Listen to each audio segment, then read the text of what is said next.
Dövlət qulluğuna hazırlaşan tələbələr üçün çətinlik yaradan məsələlərdən biri də testlərdəki söz oyunlarıdır. Bu söz oyunları tələbələrin ziddiyyət yaşamasına səbəb olur. Qanunları praktiki tərəfdən bilmək isə bir çox hallarda testlərdəki söz oyunlarının qarşısını almaqda çox yararlı bir metoddur. Gəlin birlikdə bir test nümunəsinə baxaq. Görmüş olduğunuz test tapşırığında A və C bəndləri demək olar ki, eynidir. Burada kiçik bir söz oyunu vardır. Belə ki, birində azadlıqdan, birində isə qanuni mənafidən söhbət gedir.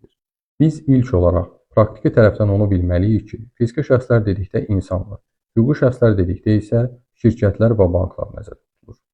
Konstitusiyadan isə bilirik ki, azadlıqlar hər kəsə mənsubdur. Hər kəssə dedikdə praktiki tərəf olaraq bilməliyik ki, insanlar nəzərdə tutulur. Buradan belə bir nəticəyə gəlirik ki, hüquqi şəxslərin azadlığı ola bilməz.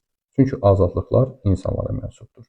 Bunları bildiyimiz təqdirdə bizə məlum olur ki, bu test tapşırığının A bəndi doğru deyil. Çünki hüquqi şəxsin azadlığı ola bilməz.